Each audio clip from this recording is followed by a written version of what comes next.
Hello Gemini, this is Victoria from Mindful Bamboo and I'm here with your October tarot forecast. As always, we'll be taking a look at your love situation, at your career and workspace, and we'll get you some guidance for how to make the best out of the energies of the months. At the end, I'm going to pull in some cards from the Hermit Tarot deck, my talking cards, with some messages from your person to yourself. And I'm going to start with an oracle card to get us the vibe of the month, the theme to keep in mind, to know of.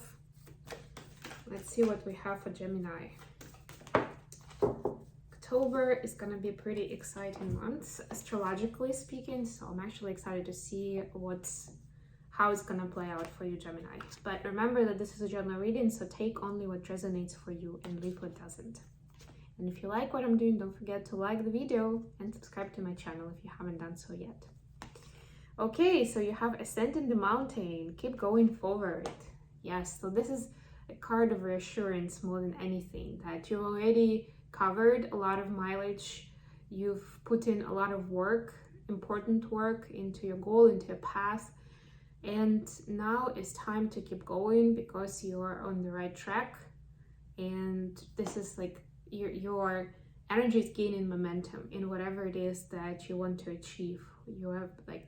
You're also finding new sources of inspiration along the way, so it has like multiple benefits for you. Apart from actually ascending the mountain, you're also finding, like, I don't know, for example, you're gathering herbs that are going to be useful for healing in the time of need.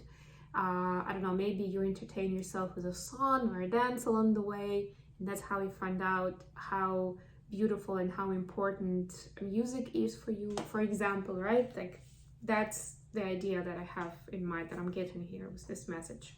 Okay, let's see what we have for you with the tarot. All right, we got the Hierophant. This is the Taurus energy. You could be dealing with a Taurus. Judgment. Pretty big cards, actually. And with a lot of major arcana, I'm getting Judgment is the Scorpio card. I'm getting that you are being guided with your relationship. Yeah. The Devil, another major arcana. This is the Capricorn energy. So you could be dealing with a Taurus, a Scorpio, or a Capricorn here. Wow. 3 major arcana. This is huge. For the workspace, we have 3 of Cups, sort of celebration, 6 of Cups, beautiful, and the King of Swords. I'm guessing that this is not you, it's somebody else at work. For your advice, we have Ace of Swords, nice, some new truth coming to light, the Empress, more Taurus energy, could be Libra as well, and 7 of Swords. A lot of swords here, a lot of thoughts, which makes sense because you're an air sign. Bottom of the deck, Death. More Scorpio energy, which also makes sense because we are stepping into the Scorpio season, and from astrology point of view, we're gonna be impacted by that Scorpio energy a lot. Okay, so first things first, with your relationship, we have the Hierophant, the Judgment, and the Devil. So yeah, to me, these cards are telling me that there is a big revelation coming up about your role, about the meaning in what you're doing, about where you want your life to go. And there may be a temptation to kind of tie it up with what your person wants you to do, or where you two are, or your current circumstances, and be like, well, maybe that's a good idea, but maybe now is not the time. Or like, yeah, but whoever, like my spouse, my partner, they don't really want to go with it, so yeah, I probably won't do it. Or it doesn't pay well and we're trying to save up some money for XYZ. You know, like, there may be a temptation to kind of tie it up to what kind of plans you have as a couple, and play it down for yourself. And just notice that that's actually one of the insecurities talking, maybe a few insecurities are being corrected, talking. And it doesn't mean that it has to be an ultimatum, that either it's the two of you and you are doing if you're going with this path, or if you are choosing the other path and it's just you by yourself. No, it's just about finding a way to blend those things or to change your plans. Why not? And if your person is truly a loving partner, they will be on board. They will want to support you with what you want to do, right? And this is you stepping up, it's not just any sort of plans, it's you stepping up into a leadership role where you're becoming an expert in something that you will be sharing with others, right? The Hierophant is usually a priest figure. Actually, he is here as well, yeah, right? But more than anything, it's a leader in the community. It's somebody who's sharing knowledge that's impacting other people's lives, right? And you are getting the knowledge, you're being guided, your intuition is on point, and you are being given the information that you need to move forward with it. So use that momentum. This is like the most important thing for your personal life right now, like for you individually and for your relationship with your significant other. And as much as it may not look like that at the beginning, it will be, most certainly, because it's going to transform you and it's going to transform your relationship as a result. Just something a lot more meaningful, exciting, and I don't know, life-changing.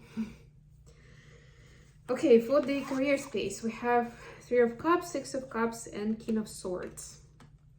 Yeah, I'm getting that King of Swords as some sort of a authority figure at work. It can be your boss, it can be just somebody who is more senior than you, like a colleague. It can be a client that's a very important client, and you know they are paying a lot of money to the company, so you know you need to acknowledge them and to be on good terms with them, something like that. It's like somebody who you need to kind of listen to and collaborate peacefully with. At this time, it's important to find ways to be, like, even if you feel like you need to be a certain way or wear a mask with this person, remind yourself what it means to be you and still try to stay as authentic as possible. The Six of Cups is bringing us to the childlike self, to where we were innocent and open, and you know, like the kids, what you know, they usually say what's on their mind. They don't think too much. Is it gonna be tactful? You know, is this a good time for saying it? No, they just say it like it is, at least to a certain age, until you know that gets removed, that freedom gets removed from them. So think about that. What would be like your ideal, like, free way of being, of doing things in this situation? And don't be afraid to speak up and, you know, share your ideas. You never know, maybe it will be, you know, you will be recognized as, your ideas will be recognized as a sign of skills, as a sign of expertise, right? And I also see there is going to be an opportunity to celebrate something at work. So yeah, make the most out of it, use it as an opportunity to connect with people, to pitch whatever you have to pitch, and more than anything, to relax and have fun, right? Make the most out of it. Make sure that this is the time for you to forget for at least one night or for a day or for a weekend about all your obligations and bills that you need to pay and stubborn clients or bosses, right? And just have fun with it. That's important. If your place of work doesn't suspect that, like, doesn't mean that you have, basically, if you don't have colleagues or like a lot of people that you're working with, at least do something for yourself where you will celebrate your accomplishments at work. It's very important. So you may actually have that celebration with friends, with your partner, with whoever. But it's important with your family maybe, but it's important to acknowledge your contributions and what you've achieved, right? To have that celebration, if you wish, celebration for yourself, right? If you have to do it by yourself, do it by yourself, but make it special. Not like, okay, so I'm gonna celebrate by, I don't know, buying something from the bakery or watching a movie tonight, because I don't really allow myself to watch a movie on a weekday anymore, right? That's good, but that's a bit too small. I'm getting that it needs to be something more exciting, like plan a trip for yourself, or buy yourself something that you've been dreaming about for a while. You know, those kind of things. Maybe try something new, like a new experience. For the advice here, we have Ace of Swords, the Empress, and Seven of Swords. Yeah, so there is a lot of creative energy on the way, as long as you keep it honest and you keep it real. And I know it sounds a little bit like a broken record, but it's only going to happen, and you're only going to step into this Empress state if you are if you have that energy flowing, if you are being honest with yourself about what you want, and you are taking steps towards that dream of yours. No matter how distant it may seem, no matter how elusive it may seem, like, I'm not sure I'm cut out for that. I'm not sure I can do this, you know, in the foreseeable future. Go for it. This is an important part where the universe is definitely going to support you, and it's going to step up to co-create with you. As long as you believe in yourself and you see that Empress in you, take the gender how it resonates, but the Empress is all about being fertile, being creative, and breathing in miracles of life, really, right? The Empress is shown pregnant in a tarot card because, you know, she's pregnant, she's bringing something new to life. And sometimes it's literally a baby, but more often it's about some innovation, something that makes this world more beautiful, a kinder world, a more conscious world. You know, take it how it resonates for you, depending on what that dream of yours is. If nothing comes to mind as I'm saying it, take time for yourself, for those ideas to come up. You have this sword of truth, of honesty, and maybe that's the problem, that you haven't given yourself a chance to really think about it or to feel through it, right? Go into your heart center, do a prayer or a meditation, whatever practice you have to balance yourself and to get there. Maybe do some automated writing in your journal, but get those feelings, those thoughts out.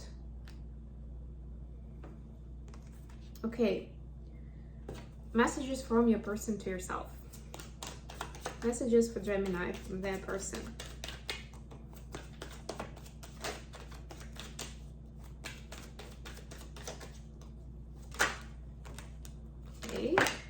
Okay. I lie awake thinking about our future. I need time for me. And I want you. So a little bit controversial. I need time for me and I want you, and I'm dreaming about our future. But the important part is they are dreaming about your future together. They have a lot of enthusiasm and desire and hope for what it is that you will build together. And while you're reimagining and reinventing your plans and what you want to achieve and what your calling is, look at that. Your person is actually thankful for the time that they have to do some of that soul research for themselves and figure out what they want, so that you can replan, you know, create new plans. Why not? Things change so quickly these days that it makes total sense that your plans may change. You may want different things, or as your circumstances change, you're already in a different energy. And this month we'll also have a partial solar eclipse that will in turn bring new energies aboard. And if anything, it will be pushing people to move forward with what they're being asked to do, to what their soul is asking for, rather than just keeping to a plan that was made a while ago and maybe isn't even relevant anymore. And maybe the other person feels the same way. You never know until you have that conversation with them, right? Somebody needed to hear that. You may think that you will break their heart when you share your ideas and thoughts, but maybe it's going to be completely opposite reaction. And you never know, maybe they feel the same way and they have some ideas to share where they want the plans to be different now. Okay, I hope this has been useful for you guys. Thank you so much for joining me today. I love you all, and I'll be back with more readings very, very soon. Bye, everyone.